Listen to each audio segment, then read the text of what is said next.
Well, I think clearly if you were a hitchhiker and were picked up by any of the lunar missions, 12 would have been the one that would have been fun to tag along on.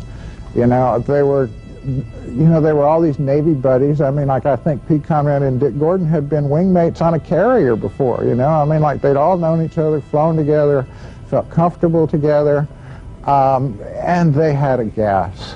You know, I mean, like you can tell listening to the tapes from those days. I mean, they had a lot of fun when they went. And hopefully everybody had at least some fun, you know, I mean, but they're the ones that you really, there's no question in your mind. These guys had a good time. I feel that way. I thought the three of us have always been fairly close. We've had a relationship prior to ever being in the space program. And it was a very comfortable feeling to fly together. I've always accused Pete and I of being together so often we think alike and we can communicate without speech. And it's a very unique experience. I don't think any other crew comes to that point. We had trained as a crew. We were the backup crew for Apollo 9, and then we trained, which it was maybe a year and a half or two of training, and then we were the prime crew for Apollo 12, which is another 9 months of training, and we were real good at it as a crew. When we first had to interface with the scientists, the paleontologists, the planetologists, and the geologists, and the seismologists, and all those learned doctors, they wanted to do all this fancy science on the moon. We let them design Apollo 12, the scientists. We said, where do you want to go? Where's the next place you want to go? Where do you want to land?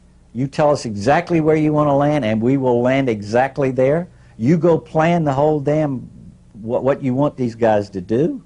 You want what you want them to look at, what you want to find at this site. You train our crews to exactly what you need from them. You do this with the surveyor, the whole bit. You tell us exactly what you want, and we will do it. Pete Conrad and all of us were very good friends. Pete was one of the, as many people know that know him, he's a very gregarious, funny, typical, maybe a stereotype of the test pilot who, you know, get into anything and fly it, that sort of thing. And in the Apollo 12 crew, with he and Dick Gordon and Al Bean were just a delight to work with. They were a lot of fun.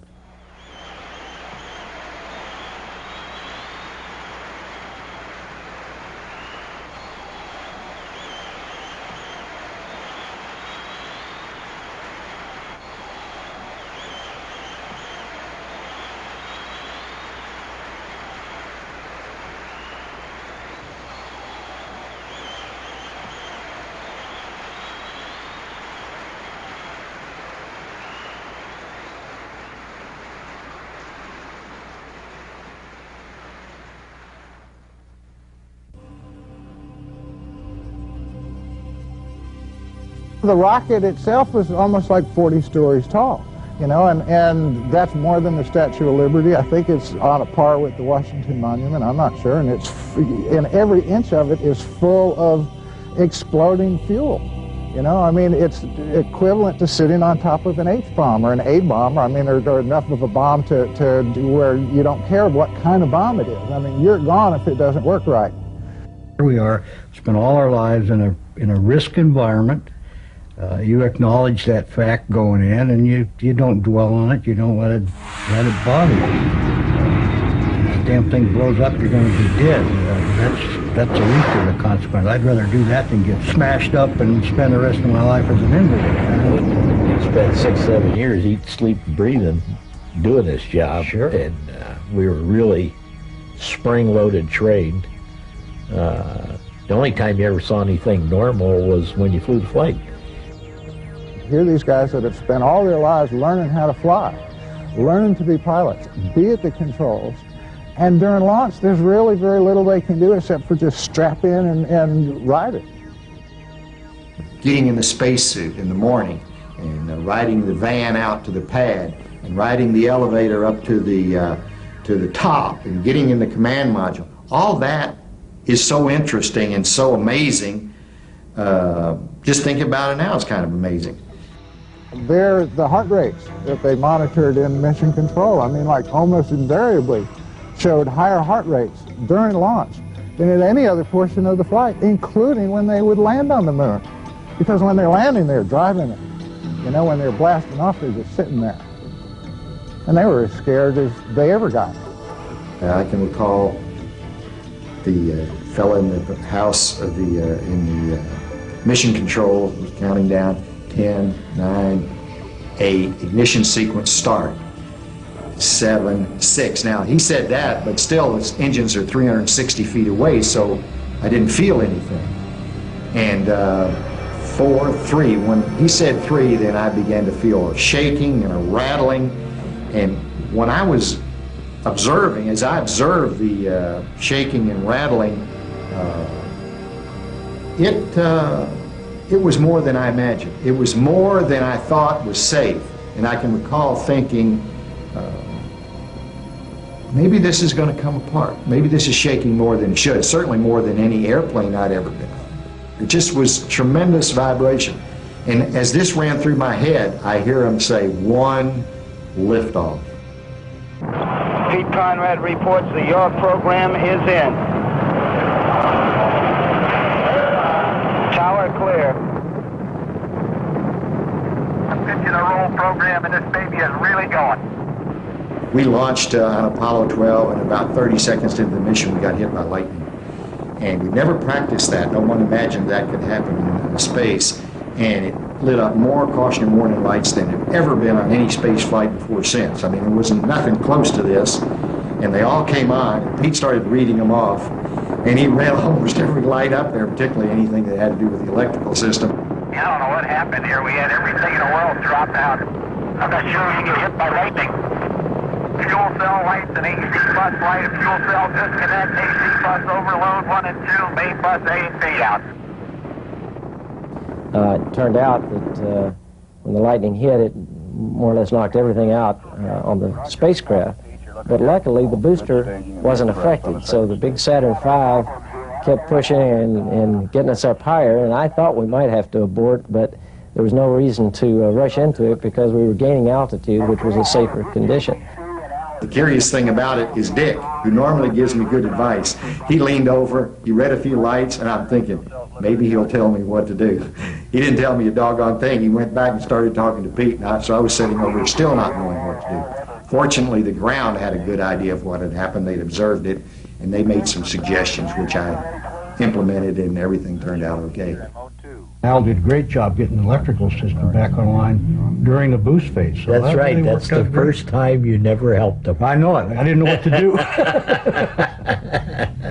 It was my vehicle, and I didn't know what to do. Okay, we're all organized again, John. We've had a couple of cardiac arrests down here too, Pete. I was fortunate enough, and I got onto the problem quickly enough and made the call to the flight director to fix it. And of course, he told me later, Jerry Griffin, that when the call came, he didn't think the call was going to be about a fix. He thought the call was going to be about an abort. And so it was a harrowing experience to get that vehicle into Earth orbit. But I can tell you the adrenaline was really pumping. And it sounds a lot cooler to me now that I listen to it than I remember it. I remember it as being very, very, it got my attention, let me say it that way. We got to Earth orbit, got things back online, and couldn't find anything wrong with the vehicle. Seemed to pass all of our tests, and we were faced with well, that was pretty exciting, but everything is working here, so shall we come home or shall we get on with it?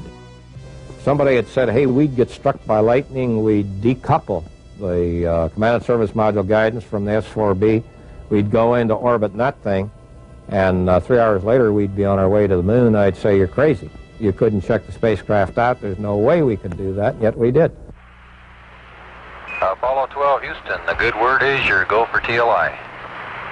Hoopy-doo, we're ready. We didn't expect anything else. We didn't train for anything else, Pete. You better believe it. We have data and thrust is go. Burn looks good. No, I remember looking at the window saying, I hope that doesn't break. You know, still you could see through it. I'm going to die. That's a feeling that I haven't had much of my life, that death was 5 inches away. After a while, you'd see the moon would go by, and then after a little while, the sun would go by in the window, and after a little while, the earth would go by. And you began to understand how, back in the old days, man began to evolve his understanding of the world and the universe. We began to think we were the center of the universe because it all went by the windows as we looked out. And I remember looking back at the Earth and seeing it go. At first it goes away very fast, almost like the fastest elevator.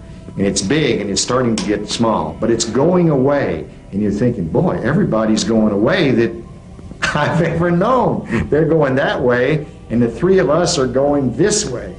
And it kind of is shocking. And I can remember looking at the Earth when it got about that big then and thinking, you know, everybody I've ever known, they're all back there.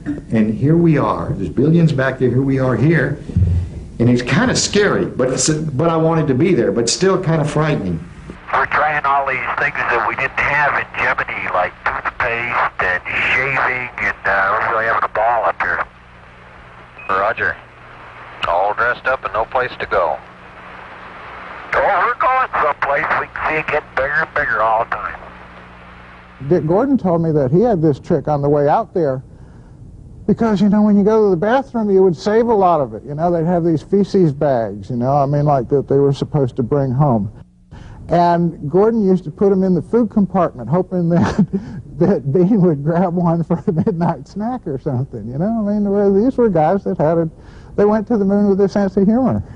I wouldn't do anything like that. And hope somebody got up for a midnight snack, sure. Apollo 12, Houston. Hello, Houston. Yankee Clipper with Intrepid in tow has arrived on time. I guess like everybody else that just arrived, all three of us are plastered to the windows looking. When we were falling towards the moon, I had no idea that we wouldn't fall right into the middle of it and get killed. And the computer said we would, said we'd go behind it by 60 miles. But there was no way to tell it. So there's your life and future is more contained on numbers in computer programs in spaceflight than it is in airplanes. I'd look at the computer and it'd be printing out, you know, not printing up something, but reading out something. I'd think, I hope this thing keeps running. Because if it doesn't, we got a big problem. Our motion to the left is not as apparent as our motion towards the moon, and therefore we have the decided impression that we're going right into the center of that baby right now. Okay, Houston, we're maneuvering to the burn attitude. Roger, we copied that 12.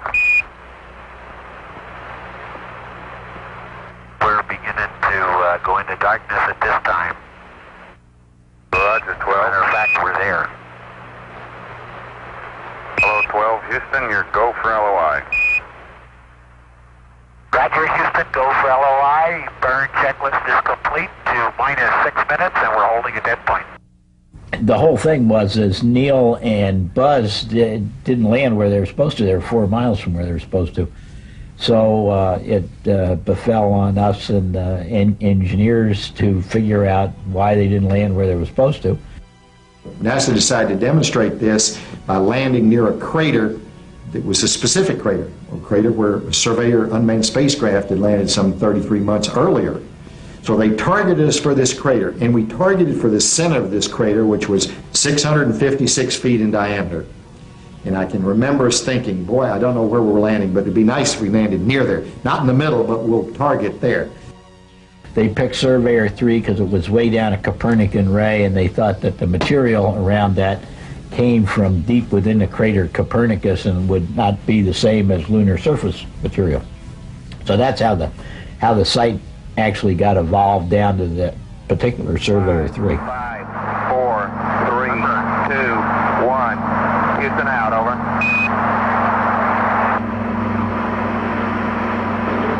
Okay, it's go there, Capcom on the hot fire. Okay, all flight controllers going around the horn, gonna go for undocking. Okay, retro, go. Fido, go. Guide, go. Control, go. Telcom, go. Ginsey, go. Ecom, go. Surgeon, go. Capcom, we're go for undocking. Well, we went to the moon, 239,000 miles away, made several orbits, came down to land, and when our lunar module pitched over, Pete looked out the window and could see where we were going to land.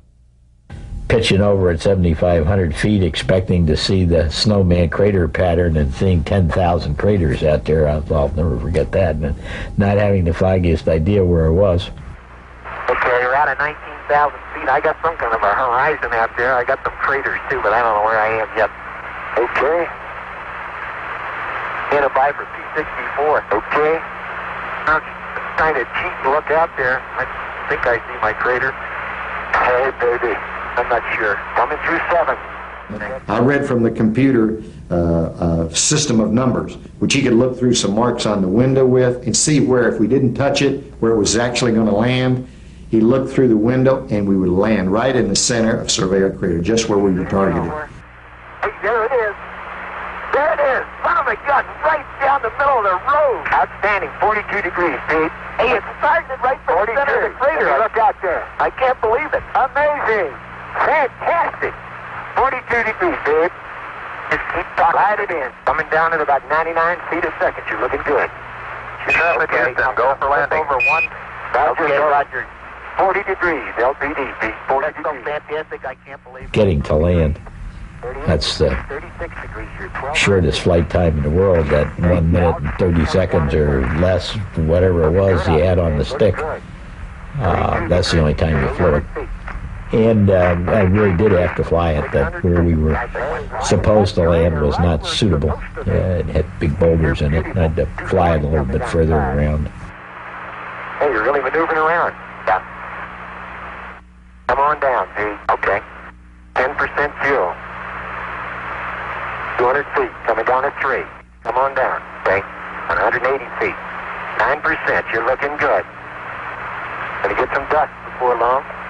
96 feet, coming down at 6. Slow down the descent rate.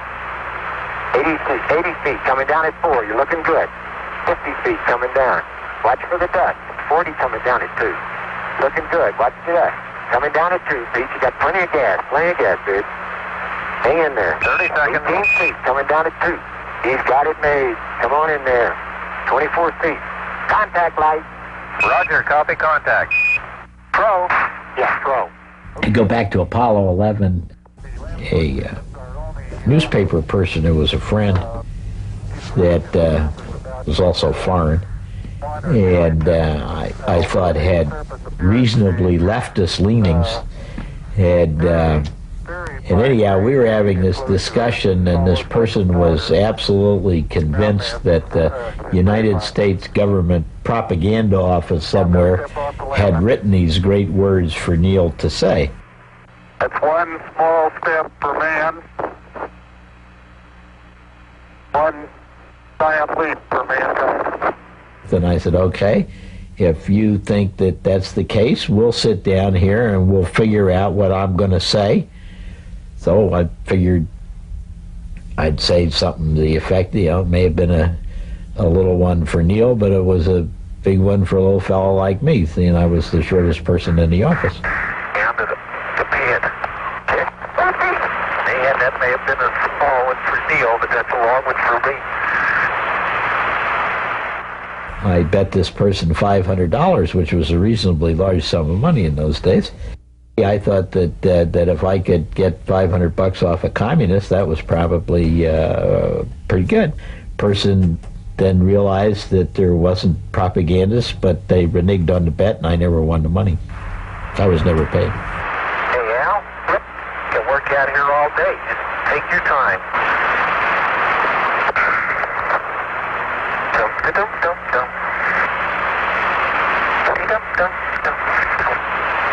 I would just feel good. It's a good feeling because everything about you is lighter, and so I felt stronger. I felt like this is a great day. You know, I can jump. Look how high I can jump.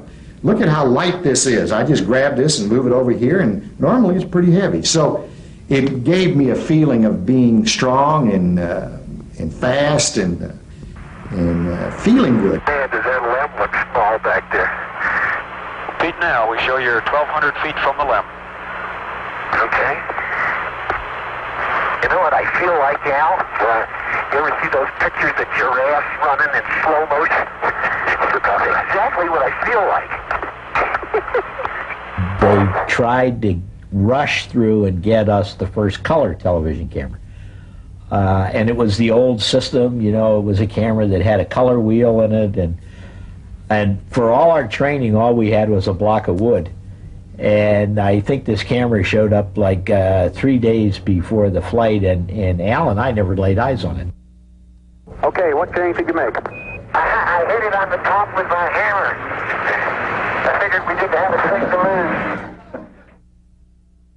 Al was setting it up, and he waved the camera around, and he wound up pointing it into the sun, and it did not have a light level sensor, and so it burned the camera out.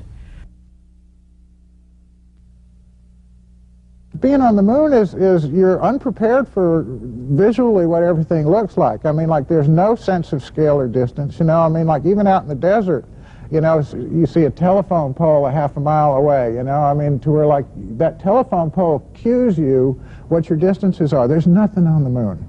You know, there is no way to tell how far away anything is.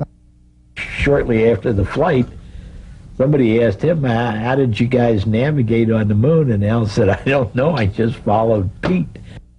I had a hard time finding what the right craters, just because I didn't lose my sense of direction, but I sure wasn't really positive which crater was which. How about a grapefruit-sized rock? That's what I'm holding in my hand, and these other rocks that I was talking to you about are pretty well buried and they're pretty large. I don't think I could get one of them going. Houston? Roger, we copy grapefruit size or any size is fine. Well, I mean, it's just a big round rock, and we were at the point of collecting unusual samples. Here was it. That's not the way it goes, Pete. That was the extent of Bean and Conrad's knowledge of geology. True. That's true. And as much as they tried to learn geological terms, they came up with a grapefruit rock. I thought that was very descriptive. The scientists on the ground had a very good mental picture of what that rock looked like. Yeah, like a grape. Starting to come in. Hey, I'll tell you what we're parked next to. Yeah. We're about 25 feet in front of the surveyor traces. The backup crew must have gone through a library of Playboy magazines, right, and kept clipping out Miss Playboy or the month or this, that, and the other thing, interspersing those pictures throughout the checklist. Got through those pages, and I had to turn the page again, and then wound up with the Playmate of the Month, and I that one really did take me by surprise. I was not expecting that at all, and of course I couldn't say anything about it over the radio, so I was doing a lot of laughing, and people they weren't sure why I was laughing, but I don't think they wanted to ask why I was laughing either. So you know, some of the outside people thought that I was being very frivolous, and I might have even been intoxicated on the moon, but that wasn't the case at all. I was just laughing at these in-jokes, and I obviously couldn't talk about them over the air.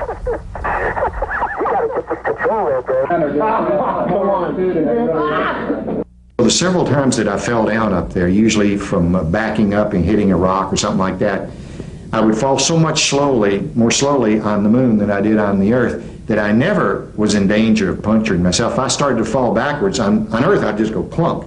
But there, falling slowly with that light gravity, I could usually turn around and just catch myself very easily with my hands, and then I could just push like that and push right back up. Al and I wanted to come up with a gimmick to sort of fool the PR guys. And so I went and got a timer that fits the Hasselblad, and I snuck that on board, and Al and I were going to go over and stand next to the surveyor and have both our pictures taken, you see. And we knew that these guys would take one look at that and they'd say, man, that's the picture, and they'd launch it to the world before somebody would ask the question, who took the picture? Got out, put the thing in the bottom of our rock collecting bag. I suddenly realized now we're going to get next to the surveyor.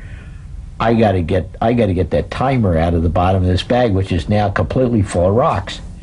And so we can't talk. We can't talk about it, so we're giving each other sign language. And the ground says, it's time for you guys to take a rest. Get in there. Get in that bag. There you go. In the bag. In the bag. In the bag? Now, wait a second. Yeah, I got to zip it up. Good drill. Copy, it's in the bag. Well, we're supposedly taking a rest, except we're hauling rocks out and holding them in our arms, and we're working our can off. And obviously our heart rate is not going down, and though they're saying, doesn't look like you're resting, what are you doing, or whatever, you know, we're saying, oh, nothing, we're resting, and our heart rate's and we're digging around and digging around and digging around. Make long story short, I never could find this thing. It just eluded me. Yankee Clipper, Houston. Hello, yes, Clipper here. Clipper, you were sort of a forgotten man for a little while. We're all eyes are on you now. We're with you. The command module pilots were the only people who were ever by themselves. You know, I mean, the other two guys would go down and land on the moon, and they were real busy all the time. They had mission control talking to them constantly. So they never had time to just kind of sit back and think about where they were. But the command module pilots, I mean, like, stayed in orbit all by themselves, half of which they were on the dark side of the moon and couldn't even talk to Earth if they wanted to. So they had plenty of time to kind of sit back and just look around and realize, wow, I'm at the moon. We did train, or I did train to return by myself. Went through all of the mission activities that I would have had to have operated the command module by myself as opposed to having three people. But I never concerned myself with that, and I knew they were going to come back. It would have been a very, very unpleasant day if they hadn't, let me tell you. That'd have been 3 days of pure, not terror, but real sorrow to come back alone. I don't even like to contemplate that. I don't either. Well, I'm sure you don't. No? We show you're 3 hours and 7 minutes into it, into the EVA, and we'd like you back to the LEM to start the closeout in 10 minutes. That's at 3 + 17. At the smoke to get back to that LEM, we're a long way. Okay, and then we ought to dust each other off. Man, we are filthy. Okay, coming up the ladder. Gosh, you're shaking the whole LEM.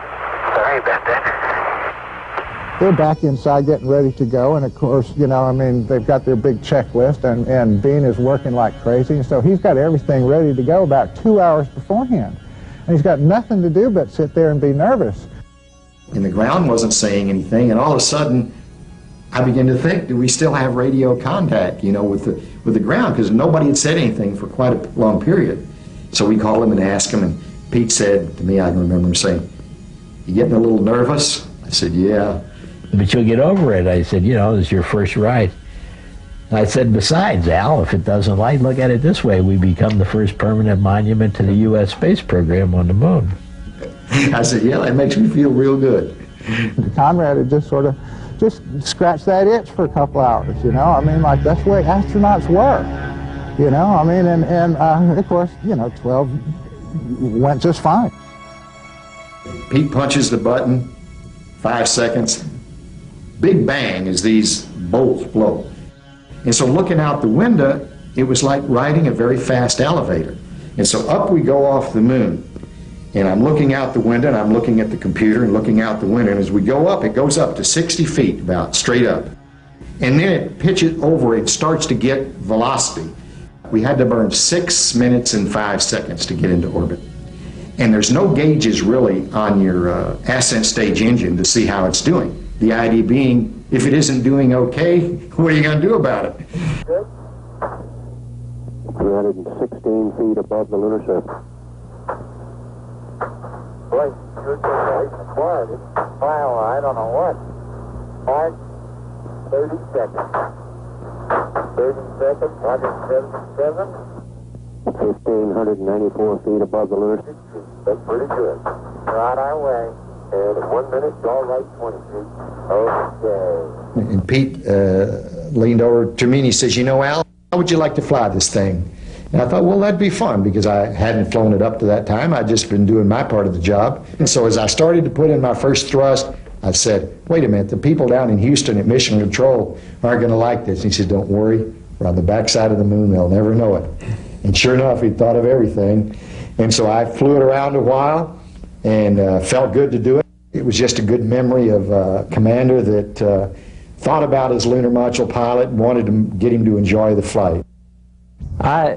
I have heard the story about Al flying the lunar module, or Pete letting Al fly the lunar module, but we couldn't tell that on the ground. And if they did it when we weren't looking, or they did it in a way that we couldn't tell. I only heard the story after they got back. Sometimes I wonder about stories, you know, after years pass, they tend to get better and better. But I suspect it wouldn't surprise me at all that Pete turned it over to Al and let him fly it for a while. The command module pilot is the one who's basically in charge. The lunar module is passive, and the guy comes in and docks with them and takes them home. And that's a very difficult rendezvous and docking. And the two pilots of the two ships have to know each other pretty well.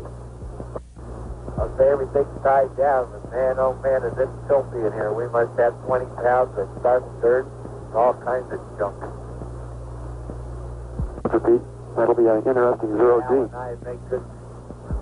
Al and I think look like a couple of 2-minute coal miners right at the moment. We're happy. So are a lot of people down here. We were very dirty, and was all this lunar dust was floating around in there. When we got up in rendezvous, Dick took one look at us and said, I don't know what you guys in there, you look like a bunch of coal miners or whatever. So we started, we finally figured out that we'd undress in the LEM and pass it up to Dick. But the more we got undressed, the dirtier we kept getting in our underwear and everything else. So the next thing I knew, we're down to our all-together. And so not only were we the first lunar streakers, but I guess I figured that if something happened and it blew up when we jettisoned it, why, I'd go out of this world the way I came in with nothing on. But somehow going fast again made me feel like we were headed back home. And I think that Neil Armstrong said that the time he felt like they were going to pull off the mission is when he got in orbit. And I agreed, because you're going fast again. You feel like once you're going fast, you don't have to go a little bit faster, and then you can head on home. So it was a really good feeling to get into orbit. We have acquisition of signal. Apollo 12, Houston. Oh, Houston, Apollo 12, en route home. Very good. Apollo 12, Houston, we're ready for TV anytime you want to send some down to us. Okay, we're trying to get into a good position right now. The normal one is a little bit later, but we're leaving the moon so fast we thought we better keep it. Our trajectory was such on the way home that about 100,000 miles out, it was 100, wasn't it? That we nipped in the line where the Earth fully eclipsed the sun, and we were between the Earth and the moon. And so what we had was an absolute full moon behind us, and for the first time an eclipsed night Earth, so that there was no sun, and instead of seeing a black as you see in the photographs, you don't see the night Earth. What we did see was the full night Earth in moonshine, in full moonshine. We could see the land masses, we could see thunderstorms from 100,000 miles out, we could distinguish the ocean and the clouds, and I think we're the only ones that saw that. The command module hit the atmosphere at a pretty good speed. I mean, like, you know, essentially escape velocity coming back too. So I mean, it's 28,000 miles an hour, somewhere in there. And when you hit at that speed, it's just like a meteor, and you ionize the gases around you to where you're cut off from radio communication.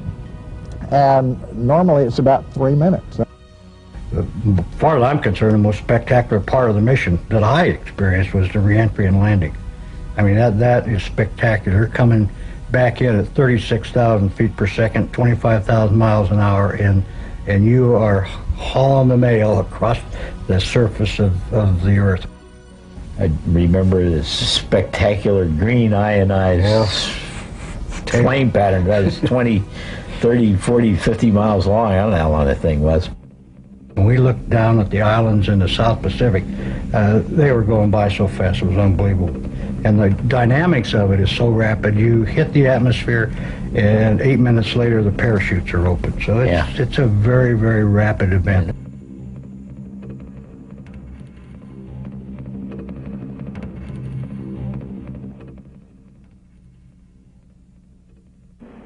Go ahead. Roger, the Hornet is on station, just far enough off the target point to keep from getting hit. Hornet reports a sonic boom a short time ago. I'm in Houston, and the blind air boss has a visual contact.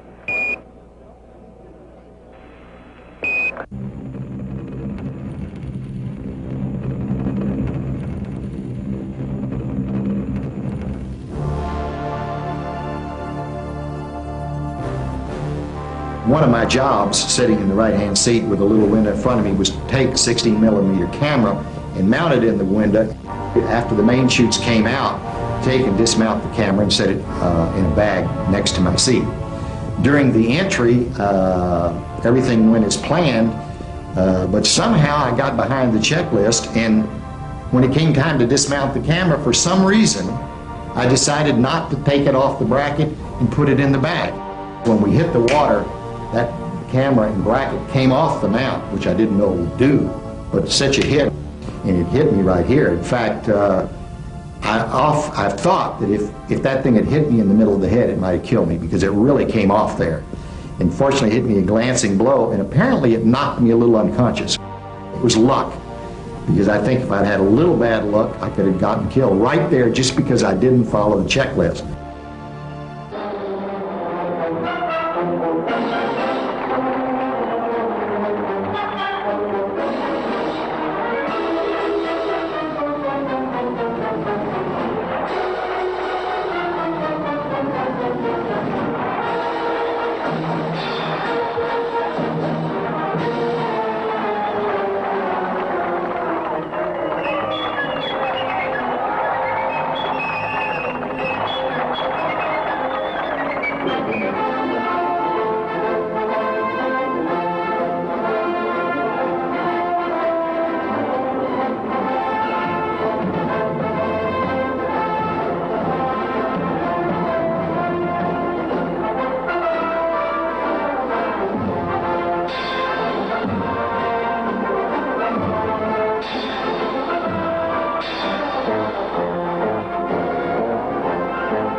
And what's the first thing Conrad does? The next guy to go to the moon is his best friend Jim Lovell, who's going to fly on Apollo 13. And on 12, they had gone over the landing site for 13, which was up in the mountains of the moon for the first time. I mean, Conrad and Armstrong had both landed on the plains, where it was very flat. Lovell's supposed to land up in the mountains. And so Conrad comes back and goes up to his friend. In fact, doesn't even say it to Lovell. He says it to Marilyn Lovell, Jim's wife. Says, well, you know, we went over Jim's landing site while I was up at the moon. And I says, really? What did it look like? And he just goes, you know, I mean, that's the kind of games they'd play on each other. If you lose your sense of humor, if you lose your ability to laugh at yourself, in these things, and you are a bunch of robots, and you probably are going to go bananas or have ulcers or whatever it takes. So, you know, I think that a certain amount of levity is almost a requirement to keep your sanity within the astronaut group, within the ground group. And I think that we laughed at each other and laughed with each other, and I found that to be the right thing. Pete Conrad went on to become the commander of the first crew to fly to America's space station Skylab in May 1973 and stayed there for 28 days. After retiring from NASA, he became a vice president of the space division at McDonnell Douglas, conducting research on a new generation of single-stage to orbit spaceships.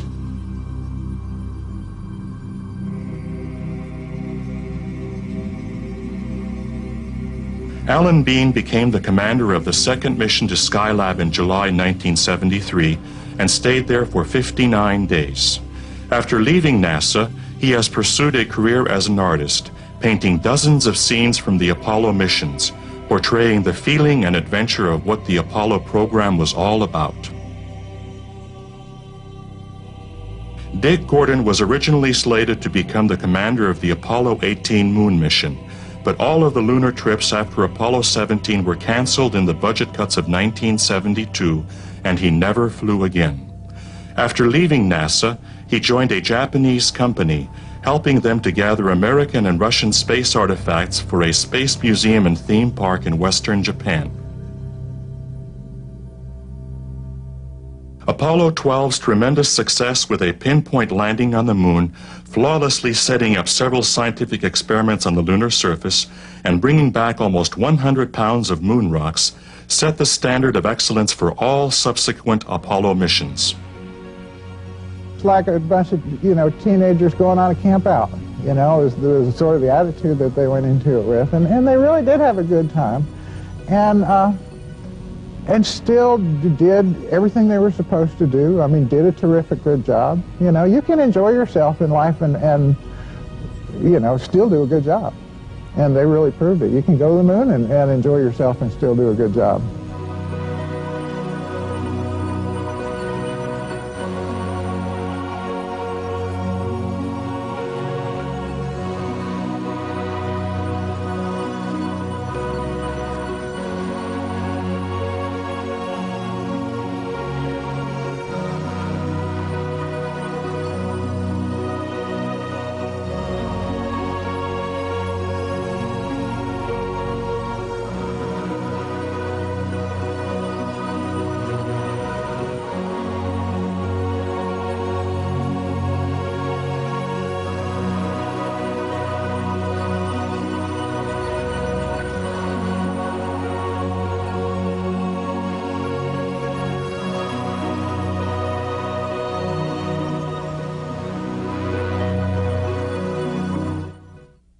But let's go ahead and run what I've got up there, and let's see the real story of Apollo 12.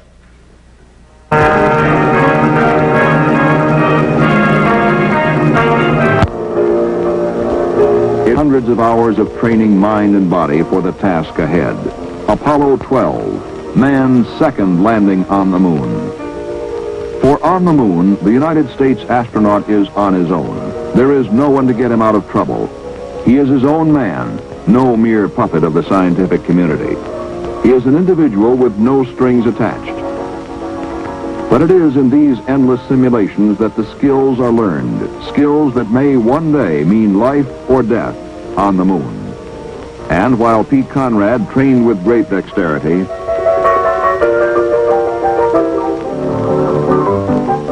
Dick Gordon and Al Bean also felt the intensive heat of training, including emergency slide wire egress at the Cape.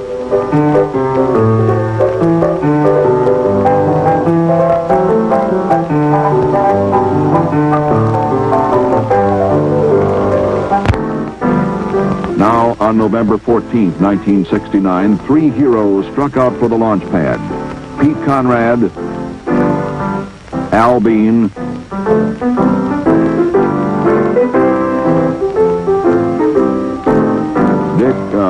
Gordon.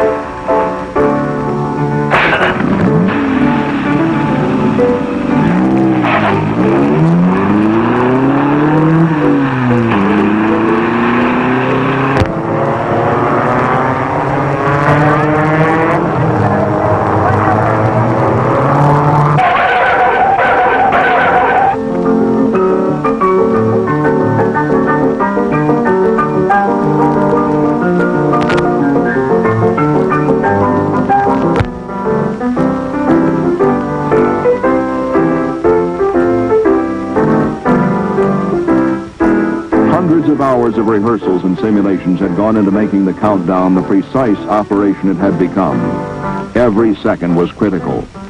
And there was no doubt that, barring some unforeseen disaster, the bird would leave the pad on the precise predicted second. This is Apollo Saturn Launch Control. We've just passed the 49-minute mark in our countdown. We're now at T-minus 48 minutes and 53 seconds and counting.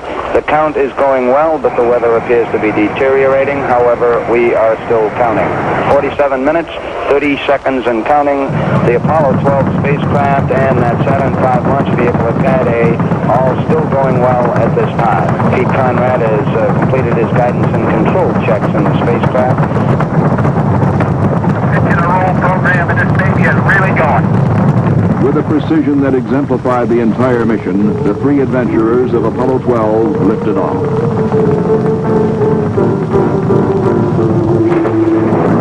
Fuel cell lights and AC bus light. Fuel cell disconnect. AC bus overload 1 and 2. Main bus A and B out.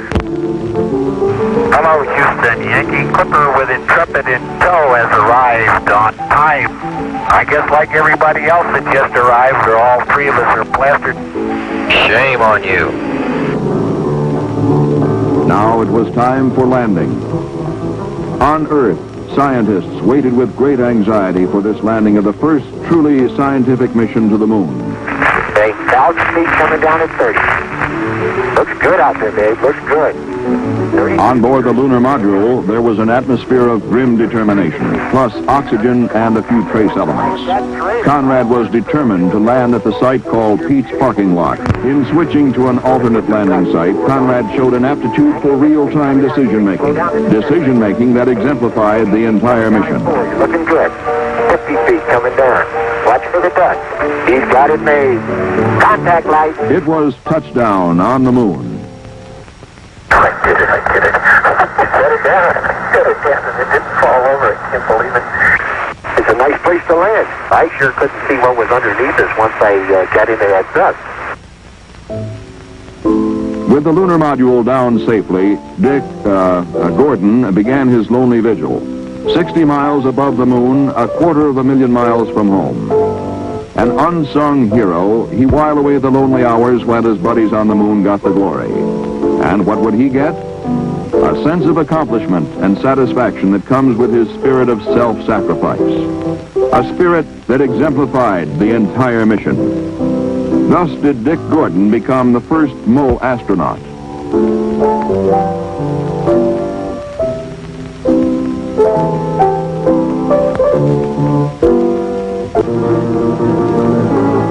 But now it was time for the first EVA. Conrad descended to the moon. Boy, you'll never believe it. Look what I see. We're a surveyor. I'm an old surveyor, yes, sir. Can I ask him? Hey, where are we? Don't think you're going to steam around here quite as fast as you thought you were. Now you really got to watch your step down here.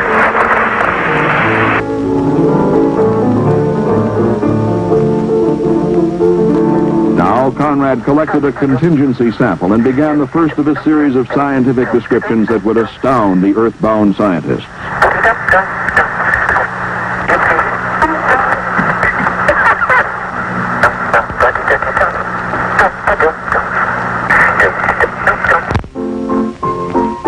Beam left the LEM next and proceeded to set up the television camera. Come on, little fella. Let me go over here further to the side.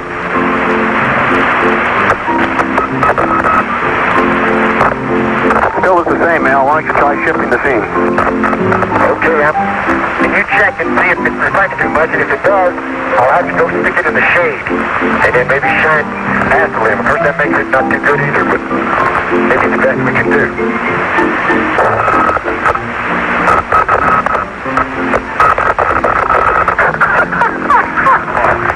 Man, oh man, did that thing's a boy. Now the two intrepid astronauts headed for the ALSEP site to deploy the experiments. Come on, Al, we wasted time.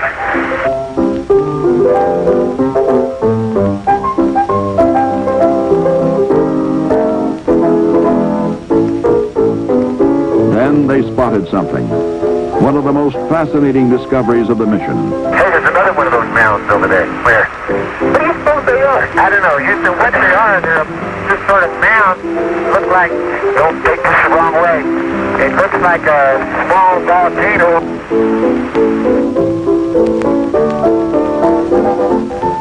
They assembled the ALSEP. While Conrad set up the lunar atmosphere experiment called SIDE, Bean began stamping down the lunar soil to make a firm foundation for the seismometer.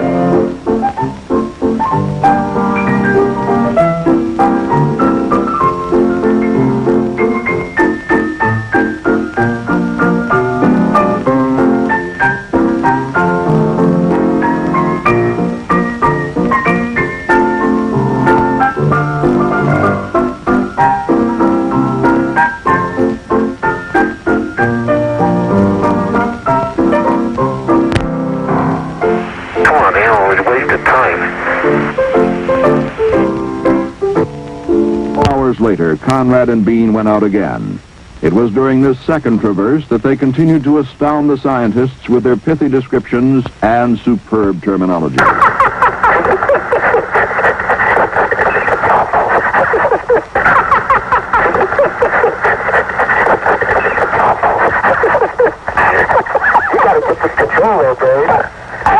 Oh boy. Hey Al, look, come on over here. I'm coming. Al, look at the bottom of that crater. There's some big fragments of pictures.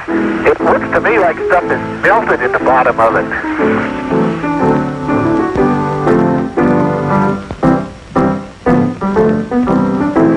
You know what I feel like now?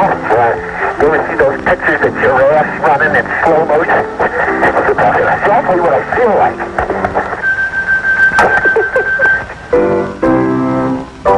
Now they set about in earnestness that exemplified the entire mission, to collect meaningful samples of the lunar topography. Holy Christmas, what's this? Listen, they hand me this scoop, let me get some of those glass beads and stuff there. That stuff is really funny. And relatively fresh stuff here. Yeah, you better believe it. Oh boy, I want that rock. Man, if I got the grapefruit rock of all grapefruit rocks. Well, look, I think this is Halo Crater right here, all right?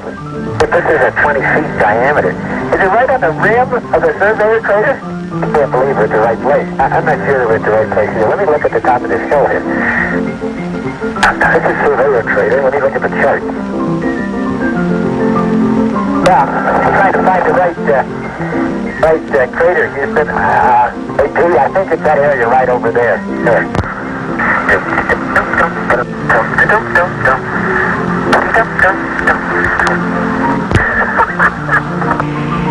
Come on, man, we wasted time.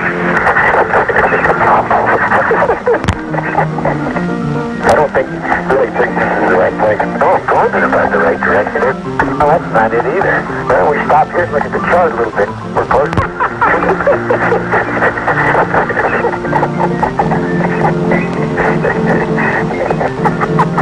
How's that grab you?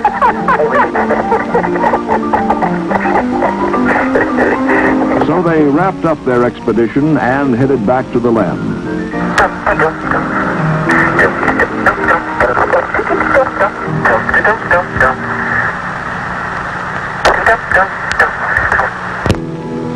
Man, did I get dirt all over myself?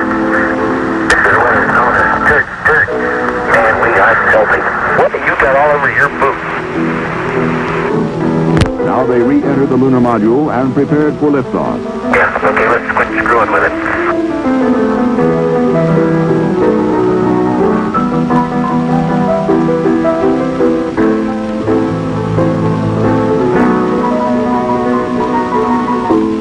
It was time for Dick Gordon in the command module to prepare for docking and stow his equipment.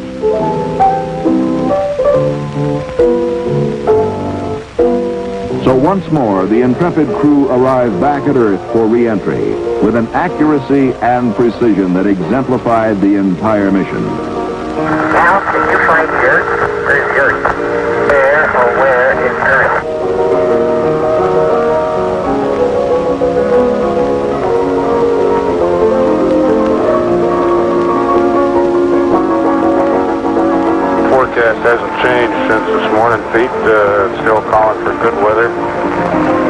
1,800-foot scattered variable broken, 10 miles. The wind is out of the east at 15. We've got 3-foot waves on top of 5-foot swells. So they returned, the crew of a mission that established a pace and style for future missions to follow. And this was a fitting conclusion, a conclusion that exemplified the entire mission.